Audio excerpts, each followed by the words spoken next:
President John Mahama presents 3,000 copies of the Holy Quran to Muslims in Accra.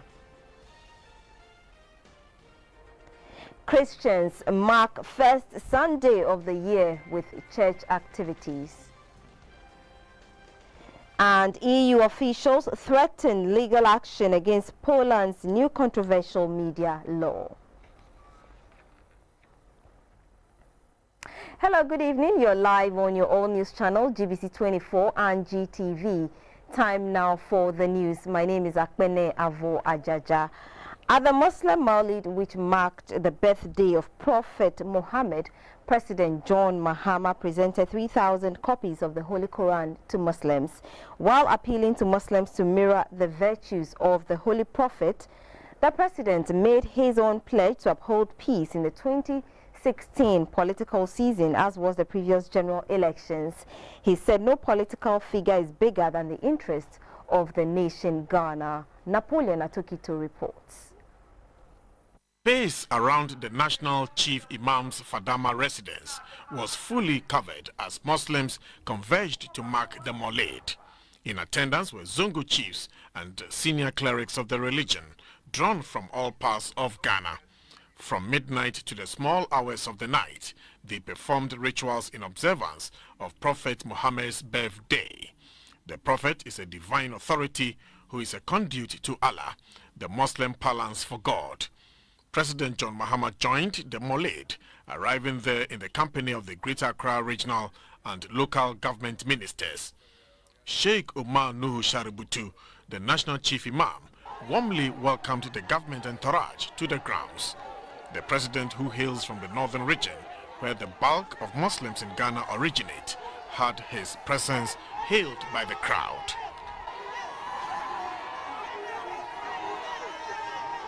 There were strong speeches by Muslim clerics touching on the spiritual essence of the Holy Prophet Muhammad and the role of Muslims in nation building. Muslim chiefs assisted the chief imam to adorn the president with a long flowing dress commonly worn by Muslims. After this, the president stepped forward to deliver his speech, in which he deplored terrorism and urged all Muslims to avoid the act. The two great religions, Christianity and Islam, and the traditional people of Ghana have lived in peace and harmony. And we must thank God for that. We must thank Allah for this peaceful coexistence. One of the most important tenets of all the religions is to love our brothers as ourselves. And so what can account for a situation where people want to wreak violence on other people? He called for peace in Ghana's November presidential and parliamentary elections. This year, 2016, is going to be the 7th time we go to elections since the advent of the 1992 Constitution. Nobody, none of us, politicians, is greater than Ghana. We will come and go, but Ghana will survive. And so, none of us has a right to wreak violence on this country. We must let the people make their choice. The Maulid was attended by members of other political parties, all of which made donations. Napoleon Atukito, Fadama. Today is the first Sunday of the year 2016, and across the country, Christians threw to their various churches to thank God for 2015 and to seek His blessings for 2016. Speakers of the gospel used the occasion to drum home messages of peace, unity, love, and forgiveness. Most importantly, the men of God hammered on the need for peace, as this year is a crunch one due to the national elections that will come off in November. To them, Ghana is all we have, and politicians and the ordinary Ghanaian must bear that in mind. It is a special Sunday service to mark the beginning of the year. Christians were clad in their best dresses, perhaps a sign to thank God for what He has done and will do. At the North Kaneshie Presbyterian Church, the service was dubbed a celebration service. The district minister of the North Kaneshie Presbyterian Church, Reverend Philip Ananai, asked Ghanaians not to allow themselves to be used as agents of violence. There's no reason to be afraid. We only have to be watchful and make sure that we as individuals become agents of peace, not agents of destruction, agents of the enemy. Don't allow the enemy to use you to cause mayhem. Be an agent of peace. Pray and cast your ballot wisely, and the Lord will enthrone a president, a new set of parliamentarians for us. And at the St. Teresa's Catholic Church at North Kanishi, today coincided with the 50th anniversary. The parish priest, Reverend Father Johannes Mintamensa, asked Christians to spend their heaven doing good on earth. A saint is an ordinary person who does ordinary things but in an extraordinary manner. So you can be a cleaner. If you clean very well in an extraordinary way, you become a saint. You don't have to become great and strong. Not all of us can become presidents. Not all of us can become ministers. But wherever we find ourselves, whatever we do, we must do it in such a manner that we are spending our heaven here on earth doing good so as to make this world a better place. Other men of God did not mince words as they called for peace and service to God in this electioneering year. Let us continue to trust the Lord that all will be well. The challenges that we went through, the Lord will take us through as He did for us last year. Since we are alive, let us keep on trusting, and He will meet us at our point of need. We have to pray. We have to intercede. We have to love one another. We don't have to allow partisan politics to separate us. After all, we are one people. If there's love, you will not go and do any crime. Even this year, as we are in the election year, with love, I don't think you have to go and fight somebody who is on the opposite side. You have to show love, you have to unite and forgive, and then be patriotic. Have the nation as one country that we all belong to and serve. It will be well with us. And the Lord has promised us that any weapon fashioned against us in 2016, it will not prosper. And any tongue that is raised against us to accuse us, the Lord God will nullify its effects in our lives. And so may the Lord bless each one of you and keep you. May the Lord make His face to shine upon you and be gracious unto you. May the Lord smile on you in 2016, and may He grant you peace. Ghana is touted as a gateway to Africa due to the peace it enjoys. And to the men of God, this must be upheld at all times. And in the Western region, the paramount chief of the Isikado traditional area, Nana Kwabna Nketia, and the president of the Wasamanfi Traditional Council have also advised Ghanaians to continue to cherish the peaceful atmosphere prevailing in the country and strive to consolidate it. So be biara sa fie sanse grade hyan na da so tinkwami moma nyina yin tuambo aso ne bi ho na ne antia se bi o misa na afia ba toro enkoso nya krabehwe nimze se nyina tobe se koso be krabehwe a eno beboa ma wi ase fa nyina huzi an Ghana fo enimade ye. I wish Ghanaians a very, very, very successful 2016.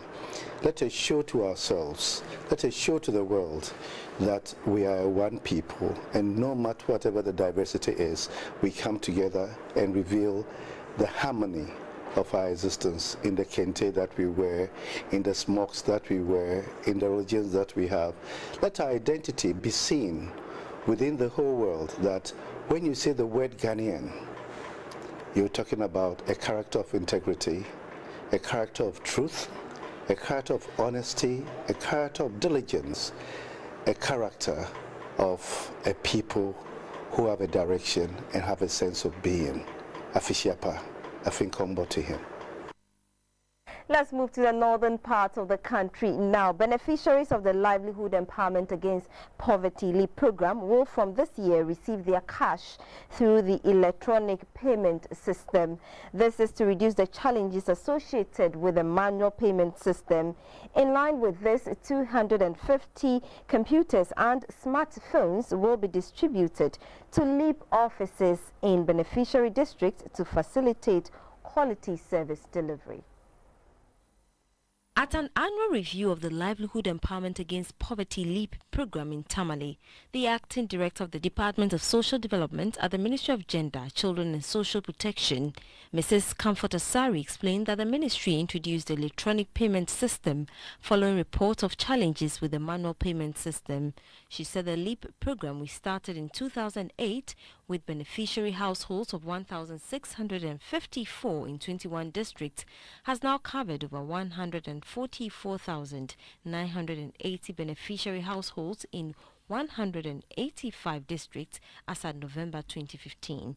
Mrs. Asari said the department is striving to cover 200,000 beneficiary households by the first quarter of 2016. My ministry will do all that it takes to ensure that this program is successfully implemented because it is so dear to my heart.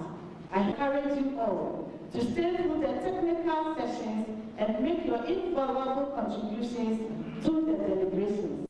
The National LEAP Program Manager, Mr. Jigbodi Kofi Agbekponu, lauded development partners, including UNICEF and DFID, for supporting the program over the years. He said although the program has chalked up successes, it is facing several challenges, including limited staff and inadequate logistics. A research conducted by the University of Carolina and the Institute of Statistical, Social and Economic Research, ISE, indicates that LEAP has increased school enrollment among secondary school students by 7%. It has also reduced absenteeism by 10% among primary school children. Government has been urged to make a deliberate effort to include more widows and widowers in beneficiaries under the Livelihood Empowerment Against Poverty (LEAP) program in the Bonahafo area. A philanthropist and an official of the Driver and Vehicle Licensing Authority in Sunyai, Mr. Kwame Apia, made this appeal during an annual donation to a widows group at Abesim near Sunyai. The Abesim Widows Association was formed by its leader, Madam Mary Kunedu, in 2011. She was motivated by the plight of some of her fellow widows in Abesim and sought to alleviate their suffering by bringing them together to assist each other and make themselves visible to would-be benefactors. They meet once a month and also organize cleanup exercises in hospitals and other public places. It started out with 43 members and it now has 216 widows and 4 widowers. It later became known as the Kwame Apia Widows Association. About 100 widows from all over the Sunyai municipality joined them for the annual event. Mr. Kwame Apia stressed that widows continue to suffer partly due to lack of awareness of the intestate succession law. He laid the blame on some social norms as well as traditional and cultural practices. The leader of the widows, Madam Mary Kunedu, was thankful for the packages given and called for more help for the widows since there's a great deal of suffering among the widows, particularly the elderly ones. The chiefs and people of Havre traditional area in the Afajato South district of the Volta region have honored the moderator of the General Assembly of the Evangelical Presbyterian Church of Ghana, Right Reverend Dr. Seth Senyo Gidi. The gesture was in recognition of his contribution towards the development of the area as well as his assistance to the aged. The paramount chief of Havre traditional area, Togbiga Asemchura, commended past moderators of the EP Church Ghana for demonstrating exemplary spirit of humility, modesty and integrity, and for establishing a favorable relationship with the traditional authorities. It's all the news live on your news channel, GBC24 and GTV. They come in tiny rectangular shapes packaged in mostly white paper, which is more or less found in brand new shoes or its packages, bags and suitcase various brands of new goods purchased or unbroken. These are known as silica gels. Interestingly, most people dispose of these packets because it usually bears this warning for the user, quote, "Do not eat the content," and quote. Its common benefit is to control humidity to avoid spoilage or degradation of goods. But have you thought of the need to keep these tiny packets at home and benefit from it? GBC24 takes you through some of the benefits of silica gel packets. Silica gel is a naturally occurring mineral that is purified and processed into either granular or beaded form. It is tough and hard and more solid than common household gels like gelatin or agar. Silica gel is most commonly encountered in everyday life as beads in a small paper packet. Its common use as a desiccant is to control common humidity and avoid spoilage or degradation of some goods. These little packets of silica gel are found in all sorts of products like leather products, glass, plastics, bags and shoes. By placing this in the product, moisture is controlled, growth of mold is limited and spoilage is reduced. Due to the fact that silica gel can have added chemical indicators and absorbs moisture very well, there are a surprising number of uses for those tiny packets. Silica gels are mostly beneficial in anything that would be affected by excess moisture or condensation. It is very effective in keeping electronic gadgets safe from condensation, which might damage the electronics. It is one smart way of recovering your cell phone from water damage after it accidentally drops in water. This can be possible if the phone is quickly taken out of the water, dried off, and SIM card removed. It can be placed in an airtight Ziploc disposable bag filled with silica gel packets and left for a few days to scientifically take out the moisture, and you could get your phone working again if done correctly. To keep important documents safe, such as birth certificates and, for example, those stored in files in a desk, cabinet or box, you can add a few packets of silica gel to keep them protected. Ornaments or jewelry are well protected in silica gels to prevent them from discoloring. To help preserve your Christmas cards and decorations, keeping silica gel packets in your Christmas boxes is a smart way to keep them safe. It is said to prevent plant seeds from moisture in preservation. A few packs of silica gels in your camera bag will preserve your camera equipment dry. It can also be used to prevent tools from oxidizing. A dry razor stored in a sealed container filled with silica gel will keep your razor from dulling out too soon. During Harmattan, placing a silica gel on top of your dashboard will keep fog away.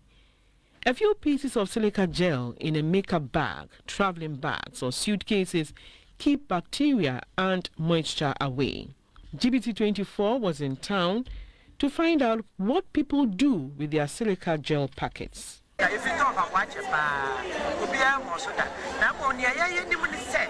I tell my customers that it's poisonous, so it should be kept away from children.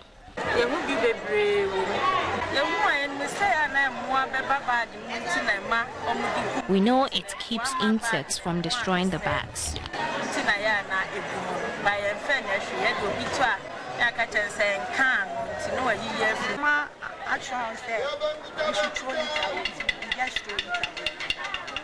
Remember the caution, silica gel must not be consumed. So next time you find these tiny packets in your new goods, you can try to make good use of it. But be careful.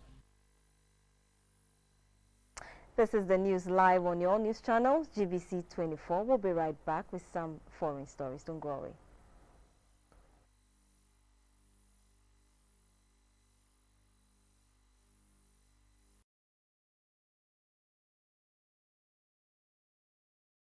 Welcome back. In some international stories, a senior EU official has threatened legal action against Poland's new conservative government over its controversial media law. The EU Commissioner for the Digital Economy said There are solid grounds for them to activate the rule of law mechanism and put Warsaw under monitoring. Polish MPs have approved a law giving the government direct control over top appointments in public broadcasting. Critics say it undermines free speech. In an interview, the EU Commissioner said he will raise the Polish media law issue at a meeting of the Commission on the 13th of January. Under the EU's rule of law mechanism adopted last year, the Commission can escalate pressure on a member state to amend any measure that is considered a systemic threat to fundamental EU values. Israeli prosecutors have charged 2 suspects over an arson attack on a Palestinian family's home in the West Bank last year that killed 3. Amiram Ben Oliet, 21, has been charged with murder, and a second suspect, a youth, as an accessory to murder. At least 2 others have been charged over attacks on Palestinians. The killing of Said and Reham Dawabsha and their 18-month-old son Ali in the village of Duma last July sparked international condemnation. Another son, 4-year-old Ahmed, is still being treated for his wounds. The Dawabsha family were sleeping in their home when it was firebombed early on 31st July, and it was dubbed with slogans in Hebrew, including the word revenge.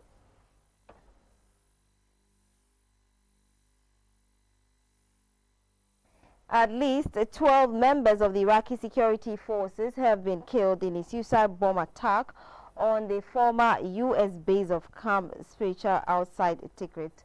There were reports of about 5 bombers at the camp's western gates.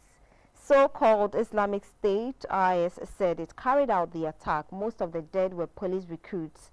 The attack comes as IS continued to counterattack on the edges of the city of Ramadi, a week after it was recaptured by Iraqi troops. Reports say there has been heavy fighting in the central and northeastern districts of the city, and the Iraqi forces have been taking casualties. The Iraqi government said a week ago that it had liberated Ramadi from IS. The jihadist group had held the city since May.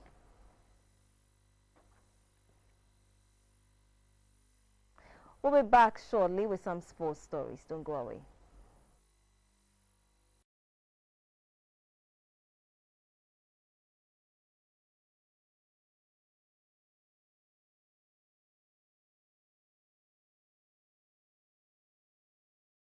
In sports, Manchester United striker Rooney rose to 2nd place on the all-time Premier League scoring list with a clever winner against Swansea City. The England captain ended a run of 553 minutes without a goal for his club. We'll bring you some highlights. And that's it for sports. Let's now go for an update on the weather.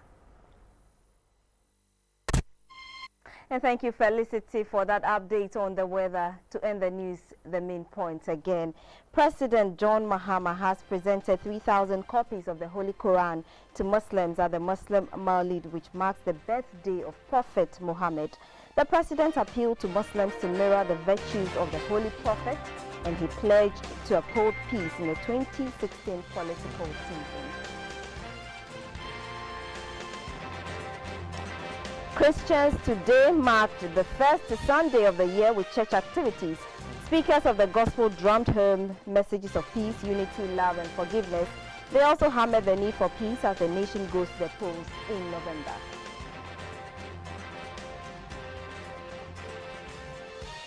And in Poland, a senior EU official has threatened legal action against the country's new controversial government over its controversial media law. Polish MPs have approved a law giving the government direct control over top appointments in public broadcasting. And that's how we end the news for now. We'll be back at 10:30 with news tonight. But coming up shortly is Talking Points, and we will be discussing New Year resolutions. Do stay with us.